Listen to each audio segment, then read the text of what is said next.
Hi, hot as balls here today.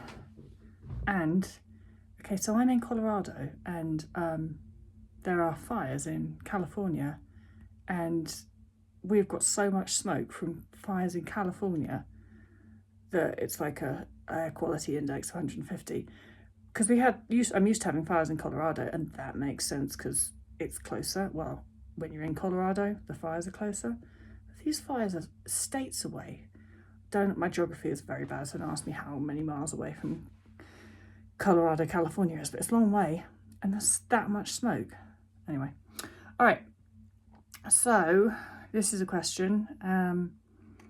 Says, I'm a 37-year-old female and my eating disorder did not actually begin until the age of 24. I've gone through stages of anorexia, bulimia, and now I'm mostly restricting calories and probably moving too much. I've tried twice in the past year to go all in and to eat to my mental and physical hunger. I was doing great for 5 days and then fear kicked in. P.S. I have a lot of body pain when I eat this way, such as sore muscles, and my body's very sensitive to touch and can be sore and hurt when I touch it during these times. Is this normal? Anyway, I'm sorry to keep rambling. I am getting to a mental place where I'm not seeing much purpose in life. I'm single, I don't have kids or my period, and I'm not sure of my contributions to this world. As a career, I'm a marriage and family therapist and I love my clients, but I feel so alone yet have no desire to date or be intimate with anyone. I feel like no one should have to be involved in my lifestyle. It seems unfair to them.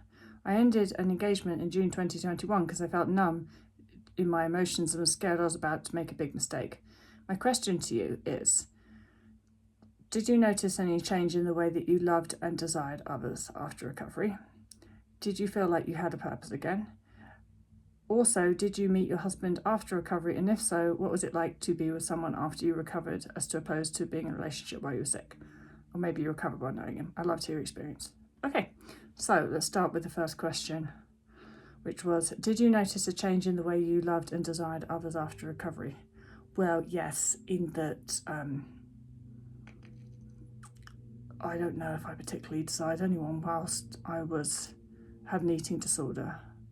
I don't know that that's exactly true. I sometimes did. I would sometimes have real feelings of I wish I was with somebody.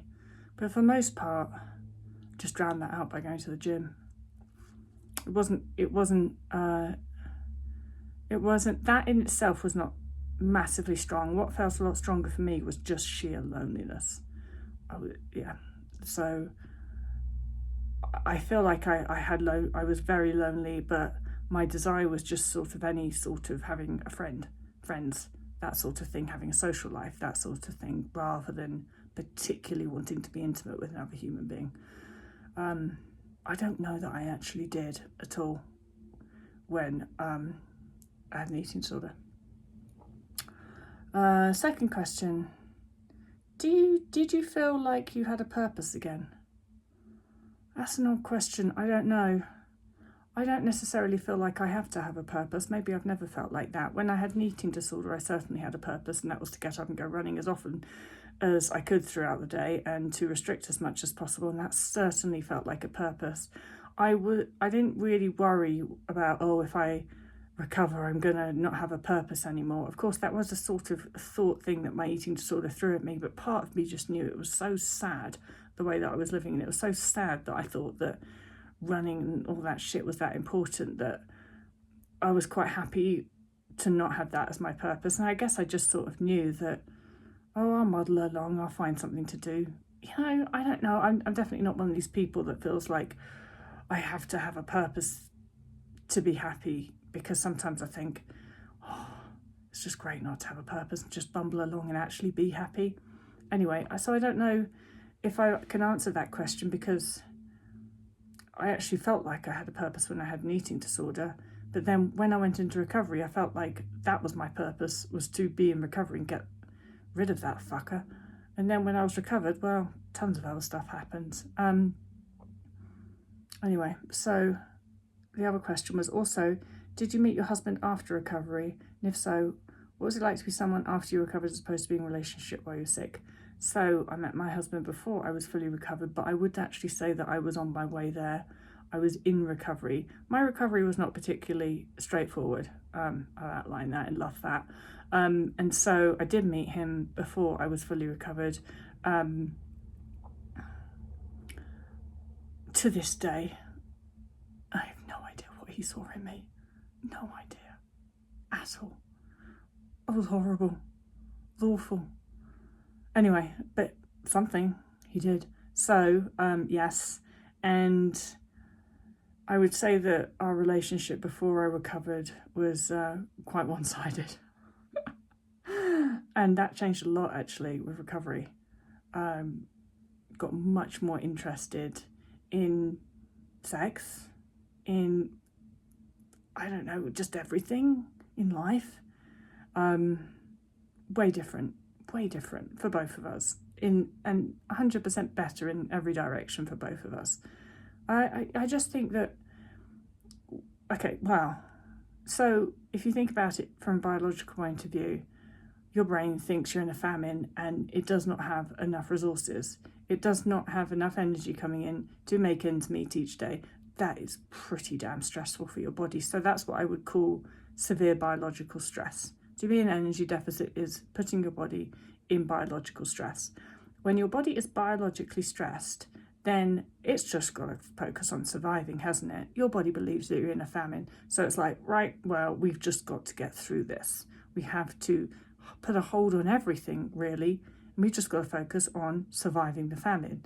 And so the parts of your brain that deal with being social and wanting relationships and just being very good at any of that stuff, what's the point in supplying those parts of your brain with tons of energy when they're not really relevant in a famine situation, are they? They're just, going out and falling in love with somebody and getting pregnant or making babies in a famine environment, low on the priority list. And so if your body is in energy deficit, it's biologically stressed, and it needs to save energy, why would it spend a lot of energy fueling those parts of your brain? It's just not going to, is it? It's going to shut them down a little bit, shut down the sort of social sides of our brain, the relationship sides of our brain, all of that stuff. And it's going to focus on diverting all and every brain energy to mental hunger, to making you want to seek food, think about food the whole time. And so while we've got that high mental hunger, when we're in energy deficit, that's what our brain's focusing on. And so that's really what my experience was. When I was in energy deficit, I had mental hunger all the time. I could be talking to somebody and I had mental hunger going on in the background, which meant that I just felt like I was 30% involved in every conversation that I had. I genuinely remember feeling like, say if I did do something, go out with a group of friends, I'd be sitting there and everybody would be chatting, and I would genuinely feel like there was a glass screen between me and everybody else. There was just something that made me feel disconnected to everybody else. Like I wasn't completely following the conversation. I wasn't completely in the conversation. I was maybe even contributing. I'd maybe even be speaking, but I just felt away from everybody else. When I recovered, that went away. I never have felt like that again. That's a nice thing, because I just thought, am I just weird?